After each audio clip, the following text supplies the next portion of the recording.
শুক্রবার দিন মানেই সবার কাছে একটু স্পেশাল হয়ে থাকে। আর সেই স্পেশাল দিনে কী কী রান্না করলাম, কী কী খেলাম তাই নিয়ে থাকছে আজকের ভিডিও। হ্যালো এভরিওয়ান, আসসালামু আলাইকুম। কেমন আছেন সবাই? আশা করি যে যেখানে আছেন ভালো আছেন, সুস্থ আছেন। আলহামদুলিল্লাহ আমরাও সবাই ভালো আছি। আর এই শুক্রবার দিনের সকালটাই ছিল আমাদের কাছে পান্তা ভাত দিয়ে।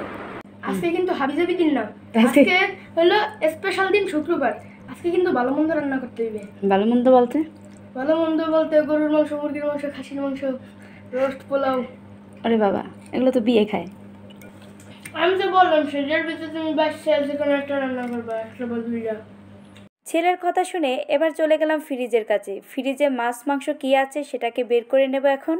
এক মোচা গরু গোশত এবং একটা ইলিশ মাছ ভিজিয়ে রেখে দিলাম। এরপর গরু গোশত দিয়ে খাওয়ার জন্য ছিটা পিঠা বানাবো, আর এটার জন্য কলা গাছের ডেগা কেটে নিয়ে আসলাম। আর এই ডেগা দিয়ে কিন্তু আমরা কড়াইতে তেল মুছে থাকি। এরপর মাংসগুলোকে ছুটিয়ে একটু বড় বড়গুলো সেটা একটু ছোট ছোট করে পিস করে কেটে নিলাম সুন্দর করে। ইলিশ মাছটা আকার একটু ছোট ছিল, তবে এটাকেও সুন্দর করে একটু কেটে নিয়েছি এবং সঙ্গে কিছু পেঁয়াজ কুচি করে নিয়েছি। আর এই গরুর গোশত কতবার যে ধুয়েছি, তারপরও দেখা যায় কি তলাতে একদম রক্ত পানি জমা হয়ে থাকে। আর গরুর গোশতটাকে কিন্তু আমি হাতে মেখে রান্না করবো। আর গরুর গোশত বরাবর এই হাতে মেখে রান্না করে 5 মিনিটের জন্য রেখে দিলে সেই গোশতটা কিন্তু রান্না করলেও ভালো লাগে এবং খেতেও ভালো লাগে।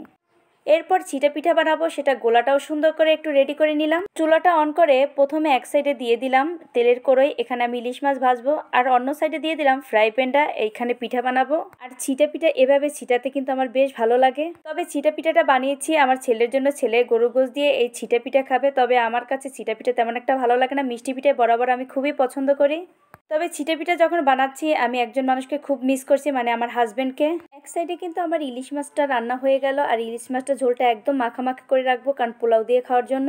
আর মাছটা রান্না করার পর এখানে আমি পোলার পানি যা যা মশলা লাগে সব একবারে বসিয়ে দিলাম। আমি সবসময় বিয়ে বাড়ির বাবুর্চিদেরকে এভাবে রান্না করতে দেখি, আর এটাতে আমার কাছে অনেক সহজ মনে হয়। তবে পোলাও রান্না কিন্তু অনেকভাবেই করা যায়। আর মেখে রাখা গরু গোশতটা আমি এখন প্রেসার কুকারে দিয়ে দেবো। আর এখানে একটু ফোড়নের উপর আমি কিন্তু এই গরু গোশতগুলো সব এক এক করে দিয়ে দিয়েছি এবং মেখে রাখা গাবলাটা ধুয়ে একটু পানি দিয়ে দিলাম প্রেসার কুকারের মধ্যে, সুন্দর করে নেড়ে চেড়ে একটু ঢাকনা দিয়ে দিলাম।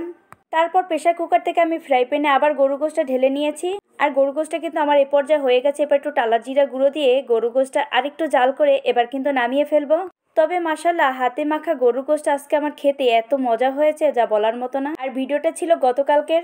তো যাই হোক, এই ছিল আজকের মতো ভিডিও। দেখা হয়ে যাবে নেক্সট কোনো ভিডিওতে। এই পর্যন্ত সবাই ভালো থাকেন, সুস্থ থাকেন। আর ভিডিওটা ভালো লাগে পেজটাকে ফলো দিয়ে পাশে থাকবেন ইনশাল্লাহ, আমিও চেষ্টা করবো। আসসালামু আলাইকুম।